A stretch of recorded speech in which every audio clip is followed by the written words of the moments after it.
मंडळी, अधिक महिन्यात कुलदेवीची कृपा अधिक प्रमाणात तुम्हालाही मिळावी, तुमच्या कुटुंबावर कुलदेवतेचे आशीर्वाद कायम राहावे, यासाठी अधिक महिन्याच्या शुक्रवारी किंवा पौर्णिमेच्या दिवशी हा उपाय आवर्जून करा.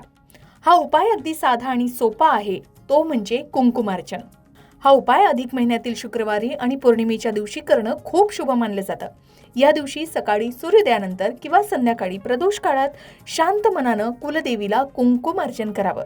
त्यासाठी सर्वात आधी देवघर स्वच्छ करून देवीसमोर तुपाचा दिवा लावावा, फुलं, हळद आणि कुंकू अर्पण करावं. त्यानंतर देवीच्या चरणी किंवा कपाळावर हलकसं कुंकू वाहत कुलदेवीच्या मंत्राचा जप करावा. यावेळी ओम ऐं ह्रीं क्लीं कुलदेवताय नमः किंवा ओम कुलदेवताय नमः किंवा मंत्र माहिती नसेल किंवा येत नसेल तर आपल्या कुलदेवीचं नाव घेऊन मंत्र जप करावा.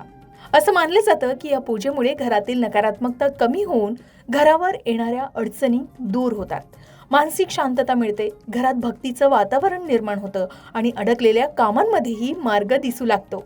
या संबंधित संपूर्ण माहिती तुम्हाला आमच्या चॅनलवर पाहायला मिळेल. मग तुमची कुलदेवता कोणती? कमेंटमध्ये नक्की लिहा.